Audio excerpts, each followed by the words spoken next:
What's up YouTube? Welcome to Miney Stories. In this video we're going to be starting the hardcore survival world and we are going to be reading some scary stories. And basically the whole concept of this idea is we're just going to try to survive as long as we possibly can in this world and mainly explore caves and freaky areas while I read these stories to kind of make the vibe go with it, if that makes sense. So first off, when I load into this, I'm gonna just find a spot to build shelter first before we do any of that, because if I go right into a cave, I'll most likely just die anyway. And also in the normal survival world gameplay, we at the bottom it says deaths and this one says world. That's because you can only get one death on hardcore, so that's why that says world. But let's get started with story number 1. This story was uploaded to Reddit by user JimmyBoy1233, and the story is titled Alexa Starts Speaking to Nobody in the Middle of the Night. So this began in February. I got my Alexa 4 or 3 years ago, I think, and it has worked perfectly all until 2 months ago. I live alone in a quiet neighborhood. I am friendly with most of my neighbors, though they are mostly elderly people, so I don't really talk to them at all. I am saying this because I suspect that someone is going into my house at night or doing something that triggers the Alexa to speak. I'll just tell the story of when it first happened and what it says. It first happened at around 4 or 5 a.m. I woke up to the Alexa at full volume saying something that I couldn't make out because it was muffled. My heart was racing, and I was genuinely so confused. So I stood up and went to my door in my bedroom. My Alexa is downstairs in my kitchen, and my bedroom was upstairs. So I had to open the door in my bedroom to hear what the Alexa was saying. Once I opened the door, I could make out something along the lines of, "I'm sorry, I didn't quite catch that." And then after a few seconds of silence, it said that it didn't know that one. Honestly, that's so freaky. I don't own an Alexa, but I've heard stories of it just randomly talking, but it could be like a glitch. I don't know if that necessarily means the house would be haunted, but that is freaky because what if it like captured a hidden voice or like a ghost voice? I don't know. Let's read the rest of this story. I don't know what that means, but my guess is that it is a reply to a question about a joke or a song name, since that's what an Alexa usually says when asked a question like that.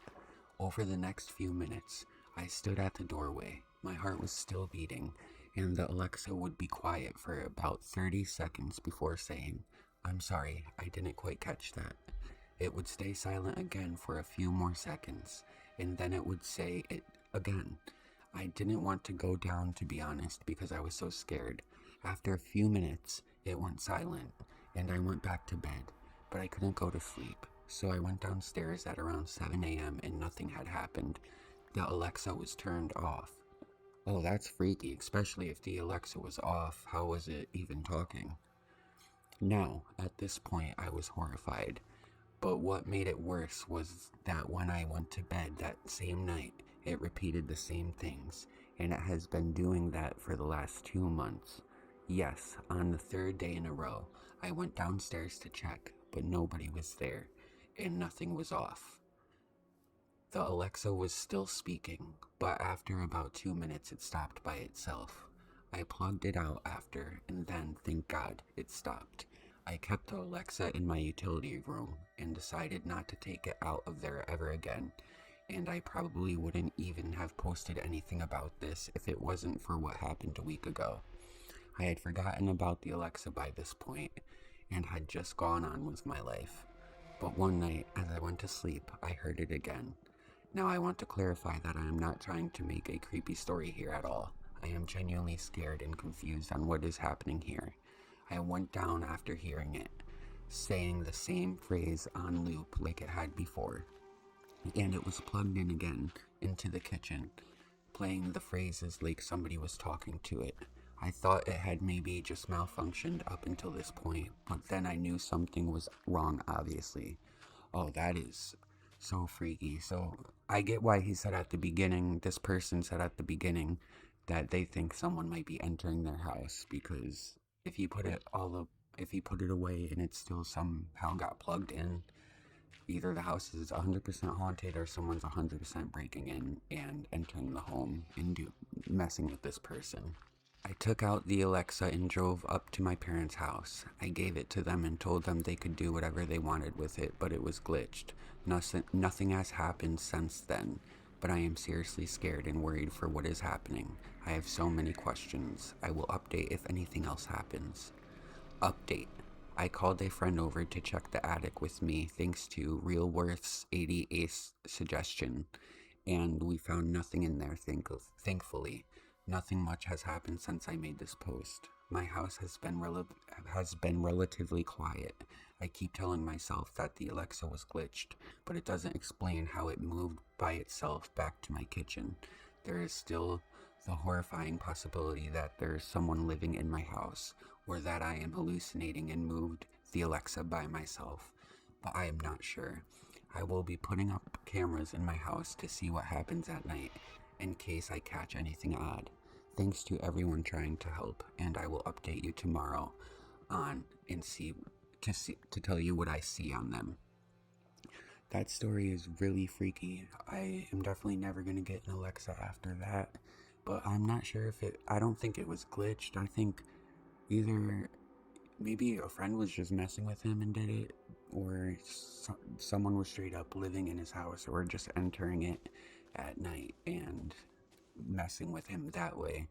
But that's a pretty strange thing to break into someone's house for, just to play a trick on them with an Alexa. So maybe his house is actually just straight up haunted, which I'm not sure which I would prefer, honestly. Which would you guys prefer?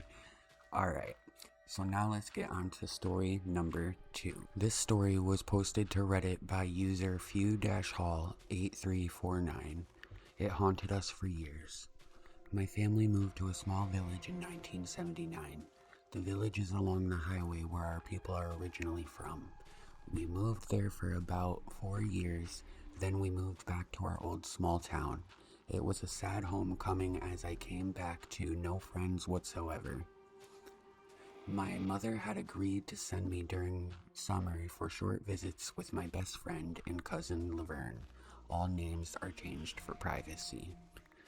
Already when you mention village, I am already freaked out because villages are usually haunted and very freaky.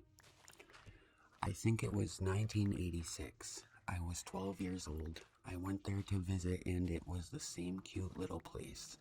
Stifling hot as always in the summer and nothing to do but to go to little places with pool tables and some video games. Her and I went there until around 10:30 or so.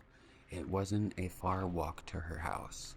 We stopped at the train tracks and lit a joint.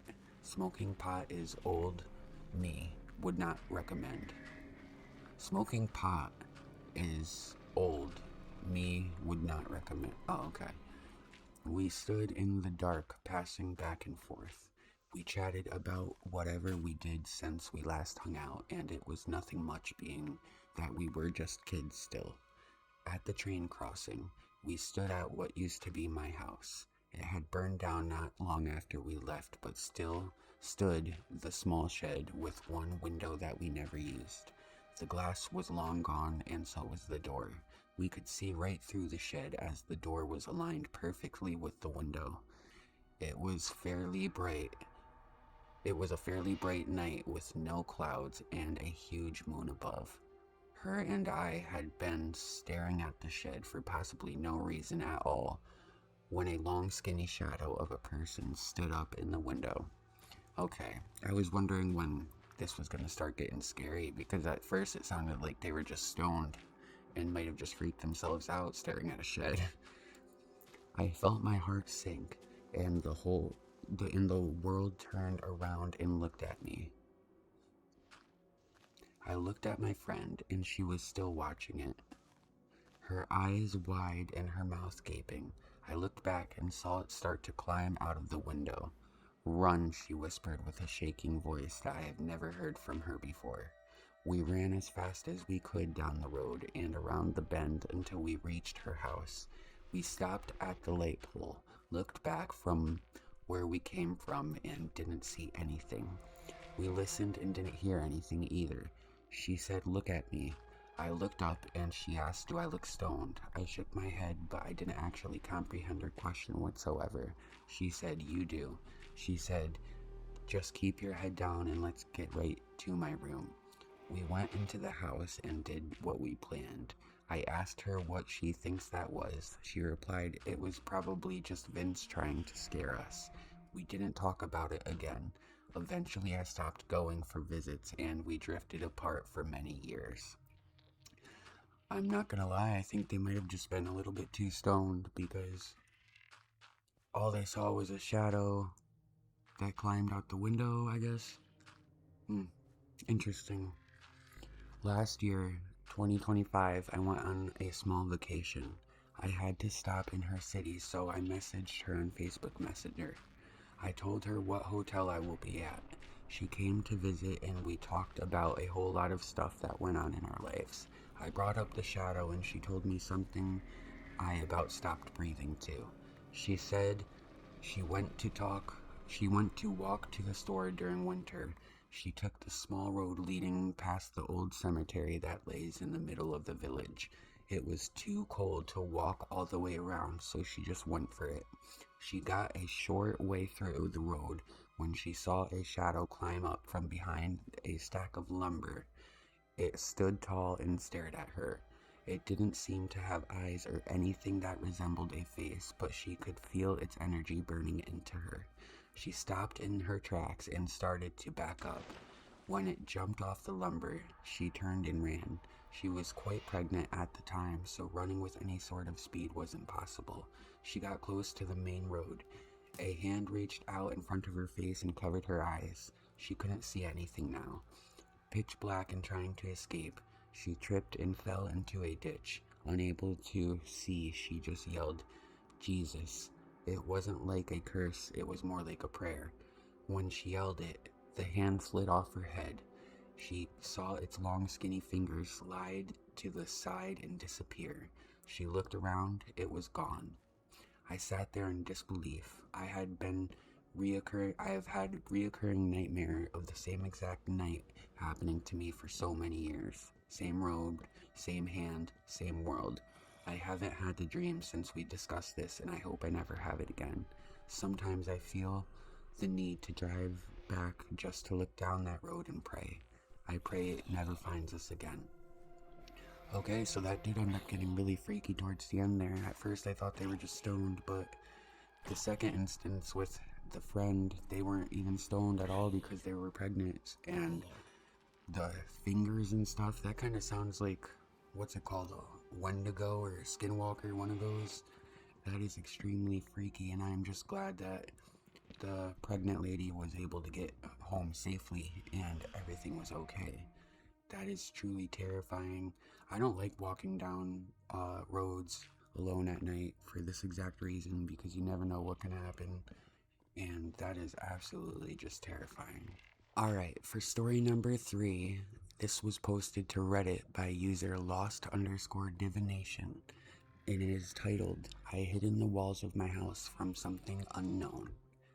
I rarely speak about this incident because it ultimately left me confused, frightened, and feeling incapable of keeping me or others safe. I'm posting about it now because recently I brought it up to my sibling for the first time, and they told me something about that day that changes everything for me. Plus, I'm a little baked, and there's no way in hell I'll write about this sober. She, her, was 14 at the time. My sibling, they, them, was 12, and it was summer break. I remember spending most of those days taking care of my sibling, pretending to be a lot older than I really was, and entertaining us for hours. I made up games of knights and villains to distract us from the heat.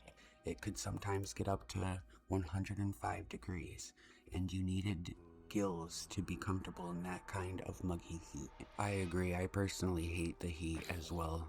I remember moving us inside, even though we lived in an old house in a rough part of town with a little AC. It was still better than the direct scorch of the sun. I threw my flip phone on the couch by the front door, and the two of us went upstairs to keep playing our game. After some time upstairs, we were raising our swords, sticks, and declaring something. I can't remember what, when I heard what sounded like an entire bookshelf crash against the hard wood floor downstairs. I don't remember much about what I saw this day. I don't remember much of what happened after, but I remember how I felt in that moment, like my humanity left me and I was an animal. I threw my hand out to shush my sibling and practically dragged them to the floor. It was like I was only capable of listening for further threats in that moment. My brain had never been that quiet. There were footsteps. It sounded like two people, more crashing, then the muffled voices of men. I kept listening, completely frozen, until finally some sharp voice shot out in my brain. They're going to come upstairs next. Oh, that is so freaky. So it sounds like maybe people are trying to rob his house or something. Who knows what their intentions could be. That's so freaky. But at least this person had very good, instincts. And it sounds like they're gonna hide in a wall, like the title said. There was no time and we had to be quiet. I quickly remembered that there were panels in the walls that, when opened, gave you access to these strange, unfinished spaces, only big enough for an adult in the fetal position, or, conveniently, two small children. You could barely see the small paper-thin latches that held the panels in place unless you knew where to look, and my sibling and I had found them ages ago. We climbed inside of one and closed the panels behind us, nimble as we could be, silent as the grave, and we sat in complete thick darkness, hot with the insulated heat of summer. I remember for the first time not being scared of those spaces. There was no hesitation to climb inside like before when we first found them and they frightened us. The noises continued, like there was someone or someone's ransacking the house. I don't know how long we were in there. After a time, it was quiet and my thoughts had returned to me. I was less in a panic and told my sibling to wait in the walls while I crept out to get my phone and call for help. If you remember, I left it out on the couch by the front door. Once downstairs, phone in hand and no men in sight, I called for my sibling to run downstairs and we ran to the neighbor's house. Here's the thing though, the door was locked when we left for the neighbors. I remember because in my haste to leave, I ran into it thinking it would open with the turn of the handle. The neighbor was very helpful and in retrospect, really brave. He came over to the house with us and explored every room, in the main floor and the basement, and guys, there was nothing out of place. Every door was locked. The only messes were the ones me and my sibling made, and the neighbor eventually just told us to call our mom and have her come home early because both of us were really spooked and jumpy. He left. I called my mom. We stayed in the kitchen, and I, in a daze, remember trying to make mac and cheese for us as I jumped at every groan and creak in that house. So back to where I started, and why I'm making this post in the first place. My sibling and I, now both in our late 20s, were drinking together when I asked them if they remembered that day. They got uncomfortable and a little slower, more meticulous with their next words. They told me, "Well, I remember you telling me there were people in the house, and I remember you make us hide in the walls." I was confused and said something like, yeah, don't you remember hearing the crashes, the bangs? And they just shook their head. They aren't someone who pranks. They don't get joy out of making other people uncomfortable. And I know they were able to tell that their response really unsettled me, but they stuck with it. I really think they didn't hear anything. So for the lack of better words, what the F? So it sounds like either maybe this guy had some sort of connection with a ghost in the house and only he could hear it, or Oh, sorry, not guy. She said it was a her in the beginning of the post. It sounds like she maybe had some connection with some maybe ghost in the house or something like that that only she could hear and the other sibling they could not hear it. I'm not exactly sure, but that is very freaky. Maybe people did somehow enter the house and then relock the door after to make it look like nothing had happened, especially if they didn't take anything. Who knows, maybe they were in there looking for them and not actually trying to steal anything, so when they couldn't find them, they just left. That is a very scary story, though, and that's why I don't like living alone ever, because situations like that can happen, and you have no one to turn to for help. Story number 4 was posted to Reddit by user Evan Ray 0, and it is titled Creepy Snapchat Glitch or Ghost. Don't even know how to start this. Biggest mystery of my life. A random night about 3 years ago, I was going to sleep as usual. I was feeling fine and everything was good. Now, normally when I go to sleep, I put my phone on the charger and leave it on the table beside me, and have been doing this for years. I woke up the next morning, way later than usual, so I must have overslept. I go to grab my phone, but it wasn't there. But it was underneath me and it was dead. I found this strange, but I must have slept with it on. I have zero memory of that happening that night, which is why I was so confused. Anyway, I plugged it in, and when it came on, I opened Snapchat. My heart sunk. I had messages from people I don't really talk to, and a ton of messages from friends, etc. I instantly knew something was up, that I had posted a story or something. So before even reading any messages, I check on my story on Snapchat and Instagram. Nothing was there. I opened my friend's messages and he told me, I have a story up. I went to check again in case I missed somehow, yet there was still nothing there. I thought I was being pranked. He then screen recorded and screenshotted my story. There was a effing story there for him. The story was such a stupid meme picture, and it was not there for me. Now, here's where I get creeped out. My sisters didn't message me. They would be the first to tell me I had a story up. I text them and asked them can they see my story, and they said they couldn't. I then started asking random people, some of my friends who couldn't see it. Some people could, and I couldn't. It's like random people weren't able to view my story and I couldn't. I asked someone, so it sounds like, just to clarify, the story showing up for some people and not for others. But the story was just of a meme, so that's not really scary. But the scary part is who posted the story for this person. I asked someone to reply to my story in hopes that I can access it there, but when they did, it didn't give me an option to remove it. I started stressing because it's such a random photo to have on my story for someone who never posts anywhere, and I was creeped out. When I viewed my story, my friend replied to it, said I posted the story whatever hours ago.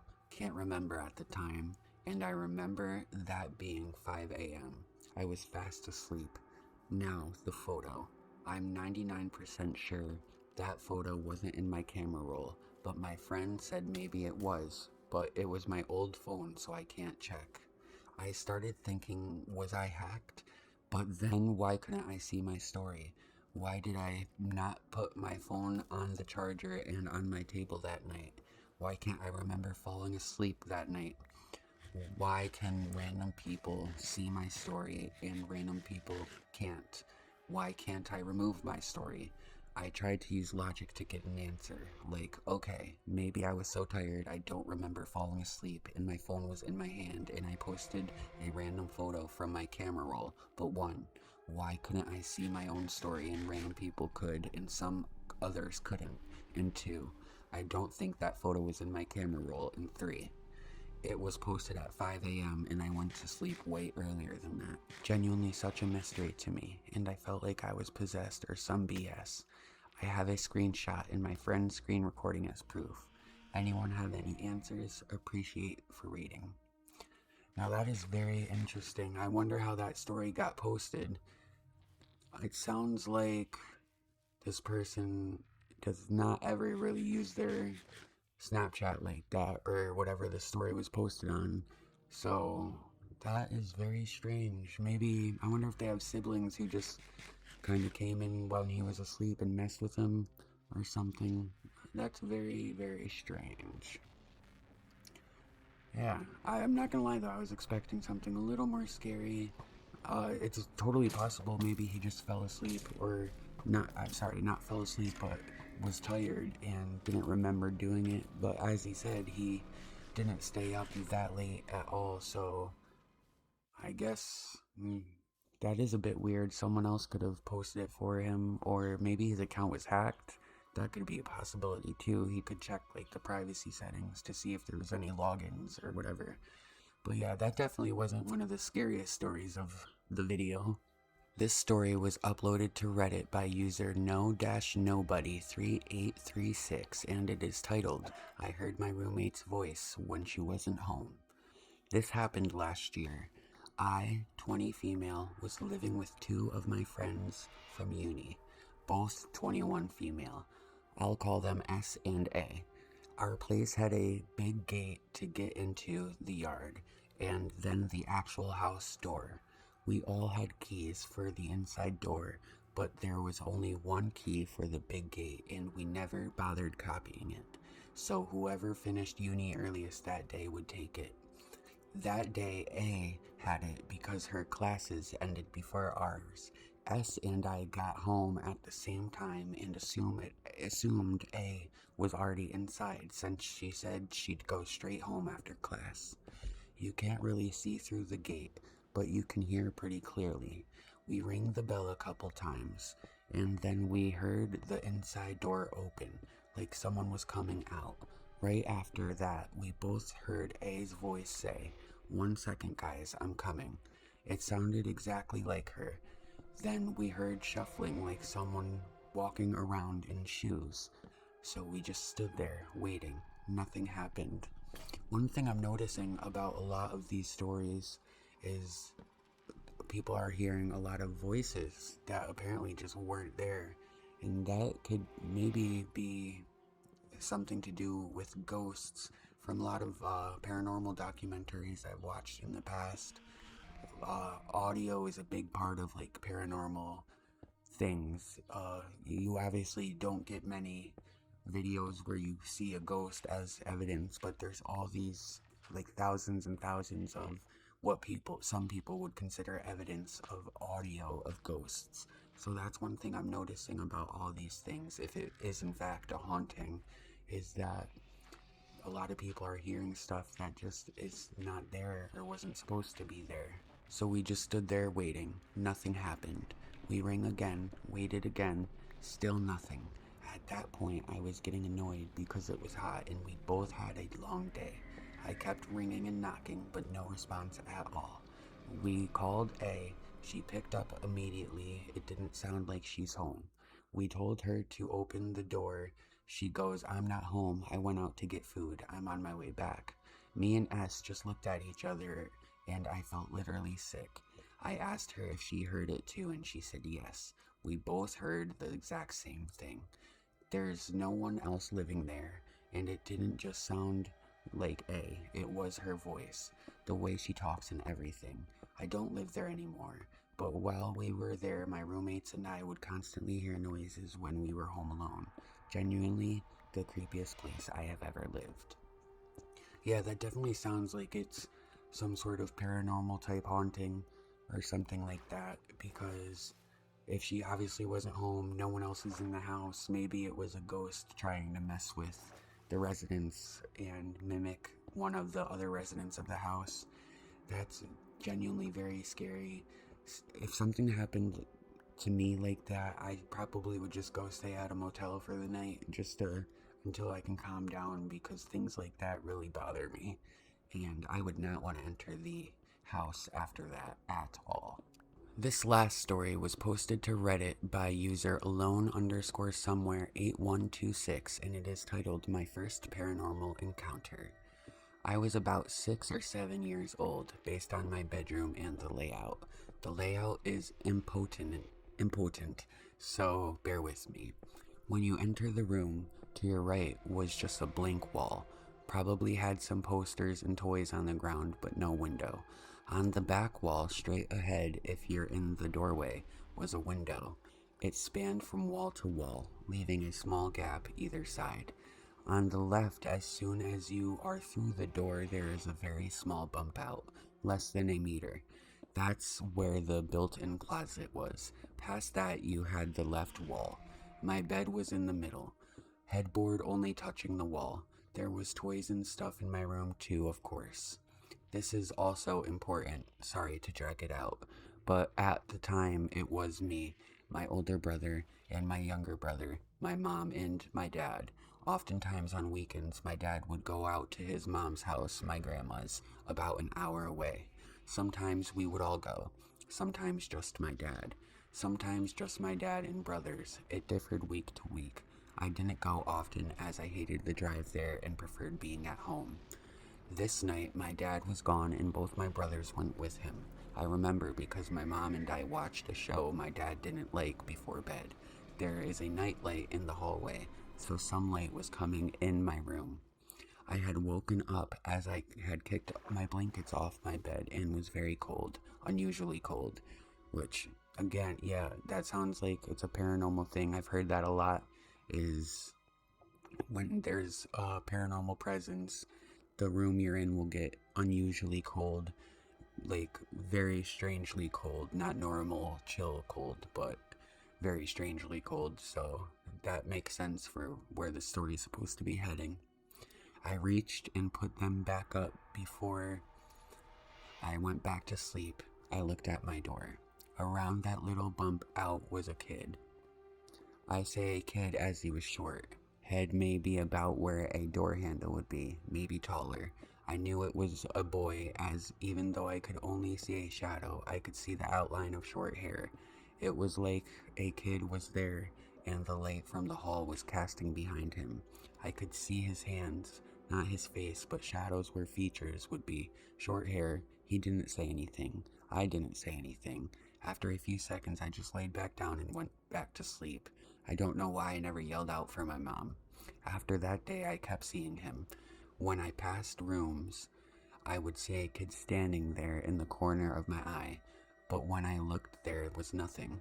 I saw him, clear as a human, one day. He was a boy, short blonde hair, blue shirt, kind of check pattern like a flannel or gingham, blue jeans and suspenders, red shoes.